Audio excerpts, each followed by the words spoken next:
মুরগির মাংসটা দেখতেই পারছেন। এখানে মুরগির মাংস ভুনাটা করে নিয়েছি আমি, আর বানিয়ে নিব চালের চাপটি। তো সাথে আরও ভর্তা বানাবো, তার দেখিয়ে দিচ্ছি কি ভর্তা বানাবো আমি। এখানে রয়েছে কিছু বাদাম ভর্তা বানাবো, আর রসুন পেঁয়াজের ভর্তাটা বানিয়ে নিব। তো এখানে নিয়েছি কিছু শুকনা মরিচ, এই শুকনা মরিচটা আমার গাছের, খুবই ঝাল এই মরিচটি। আর এখানে নিয়েছি 5টা দেশি রসুন, বড় সাইজের একটা পেঁয়াজ, আর 2টা কাঁচামরিচ। এখন এই কাঁচামরিচটাকে আমি ভেজে নিচ্ছি। আর এখানে রয়েছে সিদ্ধ চালটাকে আমি 5 ঘন্টার মতো ভিজিয়ে রেখেছি। এখন ধুয়ে ব্লেন্ডারে ভাঙিয়ে নিব। এখন না, একটু পরে, আগে ভর্তার প্রসেসিংটি করে নিই, কীভাবে ভর্তাটি করছি। তো আমার সাথে থাকুন, দেখুন। পেঁয়াজটা ভাজার জন্য কিছু তেল দিয়ে দিচ্ছি আমি, আর দিয়ে দিচ্ছি পেঁয়াজ রসুনটা আমি আধা ভাজা করে নিব, বেশি ভাজবো না।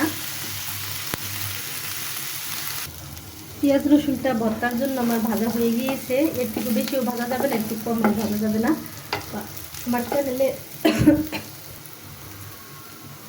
আমার চ্যানেলে অনেক রকমের ভর্তাই দেওয়া আছে। লাউ পাতা ভর্তা, কালিজিরা ভর্তা, রুই মাছ ভর্তা, শিম ভর্তা, বটবড়ি ভর্তা, বাদাম ভর্তা, এরকম অনেক রকমের ভর্তাই দেওয়া আছে। তো আজকে আমি চাপটির জন্য 2 রকমের ভর্তা করে নিচ্ছি। তো পেঁয়াজ রসুনটা ভাজা হয়ে গিয়েছে, আমি এখন নামিয়ে নিচ্ছি। এখানে ভেজে নিচ্ছি কয়টা শুকনা মরিচটি অনেক ঝাল, কারণ গাছের মরিচ তো, কিন্তু বাজারের মরিচ কিন্তু ততটা ঝাল না। মরিচটা আমার ভাজা হয়ে গিয়েছে, এখন তুলে নিচ্ছি।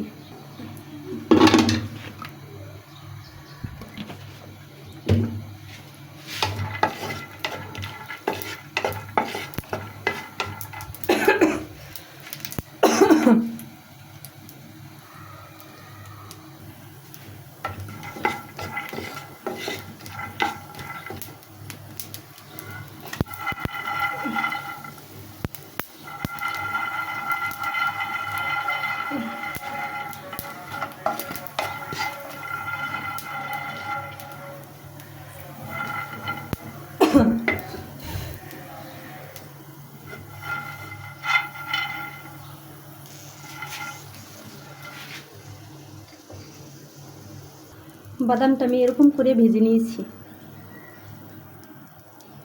তো আমি প্রথমে বেটে নিচ্ছি পেঁয়াজ রসুনের ভর্তাটা। তো এখানে আমি একটু পরিমাণ মতো লবণ দিয়ে দিচ্ছি। ঝালটা আপনারা আপনাদের স্বাদ মতন বাড়িয়ে কমিয়ে দিয়ে, ভর্তাটা আমার বানানো হয়ে গিয়েছে, এখন তুলে নিচ্ছি। ভর্তাটা কিন্তু লাল রঙের হতো, কারণ আমি এখানে বেশি শুকনা মরিচ দিইনি, কাঁচামরিচ দিয়েই করেছি। কারণ আমার একটু গ্যাস্ট্রিকের সমস্যা, তাই শুকনা মরিচটা আমি একটু কম দিয়েছি, কাঁচামরিচটা বেশি দিয়েছি। তো আপনারা শুকনা মরিচ দিয়ে চাইলেও ভর্তাটা বানিয়ে খেতে পারেন। শুধু ভাজার পরে হাত দিয়ে যদি হালকাভাবে ডলা দেন, তাহলেও বাদামের উপরে খোসাটা উঠে যাবে।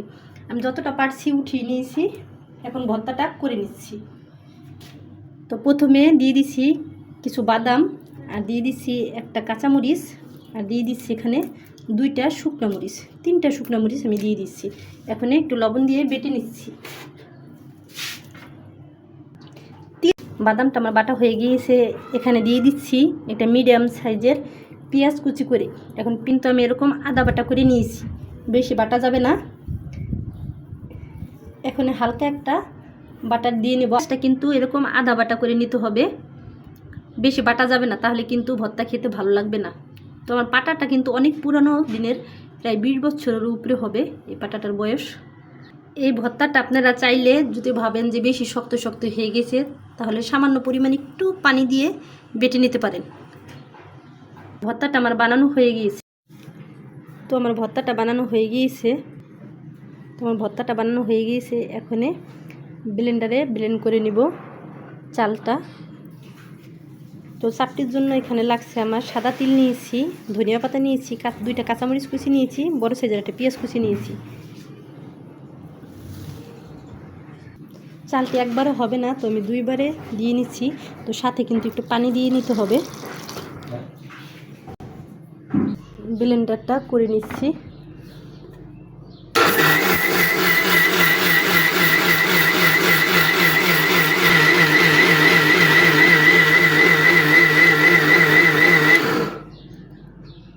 ব্লেন্ডারটা আমার করা হয়ে গিয়েছে, এখন দেখি কীরকম হয়েছে।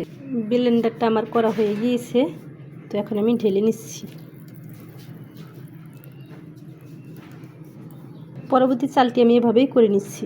দোকানের যে ভাঙানো চালটা থাকে ওই চালটা কিন্তু অনেক পুরানো থাকে, তো খারাপ চাল দিয়েও তারা ভাঙিয়ে বিক্রি করে, তো ওটা তিতা তিতা লাগে, তাই আমি ওই চাল দিয়ে কখনো বানাই না। তো অল্প করে আমি এভাবেই ব্লেন্ডারে ব্লেন্ড করে নিই।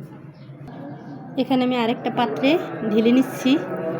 আজান হচ্ছে, সম্ভবত আজানের শব্দটা শোনা যাচ্ছে, তো ভিডিওটা আমি কিছু টাইমের জন্য বন্ধ রাখছি। তো প্রথমে বানিয়ে নিচ্ছি ধনিয়া পাতা ঝাল চাপটিটা। তো ঝাল চাপটিটার জন্য দিয়ে দিছি 4 চামচের হাফ চামচের থেকেও কম একটু হলুদের ফাঁকি, আর দিয়ে দিচ্ছি স্বাদ মতো লবণ। লবণটা আপনাদের স্বাদ মতন দিয়ে নেবেন। আর এখানে দিয়ে দিচ্ছি ধনিয়া পাতা, কাঁচামরিচ, আর দিয়ে দিচ্ছি পেঁয়াজ কুচি। ধনিয়া পাতা, কাঁচামরিচ, পেঁয়াজ কুচি এটা আপনাদের পরিমাণ মতন দিয়ে নেবেন। তো এখন আমি ভালোভাবে মিশিয়ে নিচ্ছি।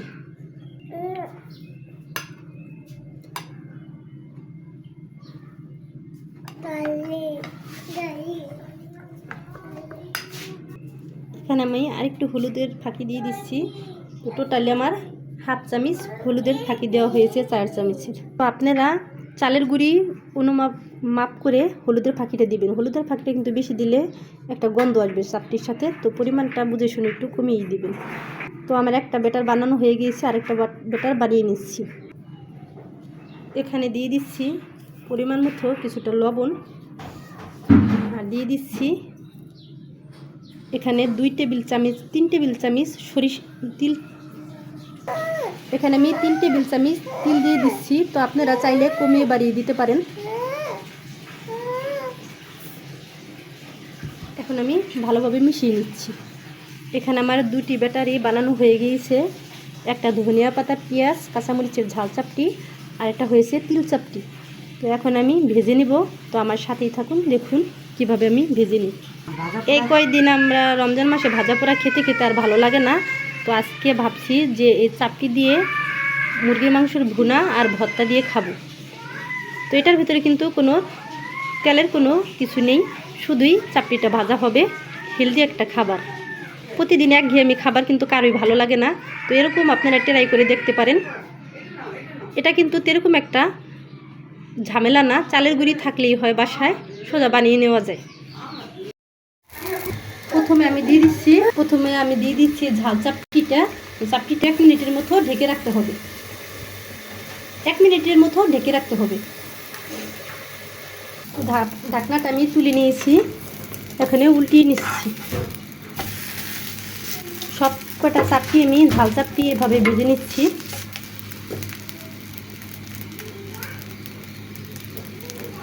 চাপটিটা কিন্তু আমার ভাজা হয়ে গিয়েছে।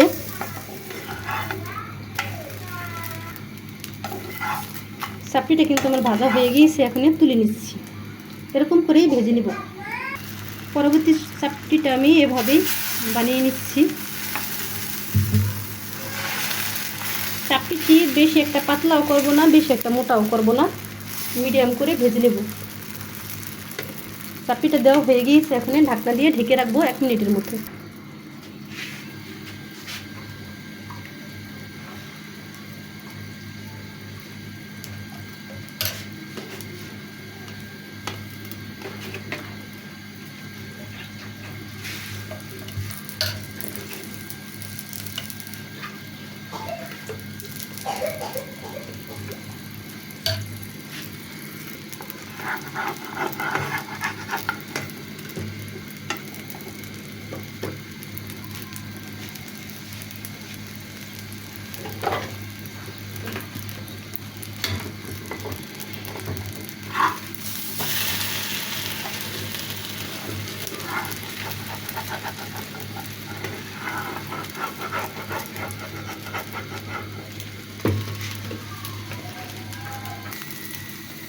চাপটিটা আমি তুলে নিচ্ছি।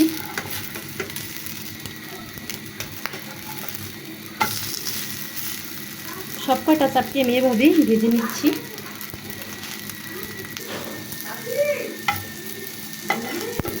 চাপটিটা আমার ভাজা হয়ে গিয়েছে, আমি সব কটা চাপটি এভাবেই ভেজে নিয়েছি। যদি চাপটিটা না ওঠে তো হালকা একটু তেল ব্রাশ করে নেবেন, একবার নিলেই হবে। এখন দিয়ে দিচ্ছি আমি তিলের চাপটি, তিল চাপটিটা।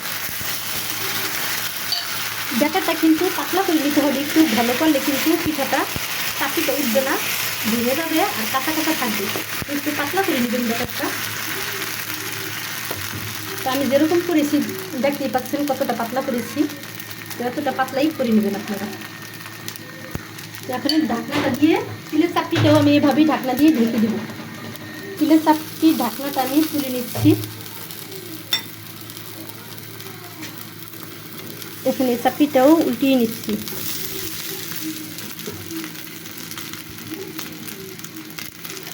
এই চাপটি হতে কিন্তু বেশ একটা টাইম লাগে না। চাপটিটা আমার হয়ে গিয়েছে, এখন তুলে নিচ্ছি। তিলের প্রত্যেকটা চাপটি আমি এভাবে ভেজে নিচ্ছি। তিল চাপটিটা আমি তুলে নিচ্ছি। তিল থেকে কিন্তু আলাদা একটা এক্সট্রা ফ্লেভার আসছে, খুবই আমার কাছে ভালো লাগছে। তো সবটি আমি তিল চাপটি এভাবেই বানাই, তো আপনারা একবার বানিয়ে ট্রাই করে দেখতে পারেন, খুবই ভালো লাগবে আশা করি। তিলের চাপটিটা কিন্তু আমার হয়ে গিয়েছে, দেখেন এরকম করে ভেজে নিতে হবে। তো সব কটা চাপটি আমি এইভাবে ভেজে নিচ্ছি। এখানে আমি করে নিয়েছি তিল চাপটি, ঝাল চাপটি, বাদাম ভর্তা, আর রয়েছে রসুন পেঁয়াজের ভর্তা, আর মুরগির মাংস ভুনা, আর এখানে রয়েছে খিরসা পায়েস আর শরবত, মালটার শরবত। তো এই হয়েছে আজকে আমাদের ইফতারি। তো এখানে কোনো সেরকম ঝালের কোনো কিছুই, এখানে সেরকম তেলের কোনো কিছুই করিনি। আজকের খাবারটা হয়েছে হেলদি খাবার, হেলদি একটা খাবার। তো এখানে প্রতিদিন রোজ রোজ ভালো লাগে না পেঁয়াজি ফুলুরি খেতে, তো আজকে একটা অন্যরকম একটা আইটেম করেছি। তো আপনারা চাইলে ট্রাই করতে পারেন। তো আমার চ্যানেলটা যদি ভালো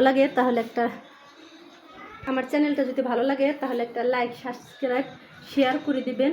কমেন্টে আপনাদের মতামতটা জানিয়ে দিবেন। তো আপনারা তো দেখেন অনেকেই, কিন্তু কেউ লাইক কমেন্ট করেন না। তো আমার ভিডিওতে একটা লাইক করে দিবেন, কমেন্ট করে দিবেন, আর সাথে শেয়ারটাও করে দিবেন।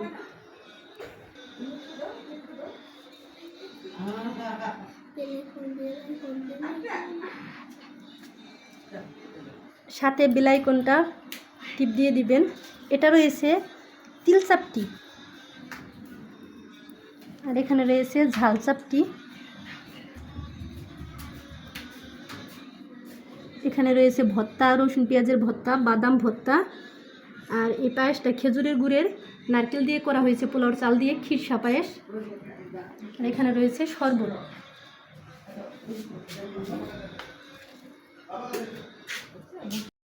তো আপনারা ভালো থাকবেন, সুস্থ থাকবেন। আল্লাহ হাফেজ।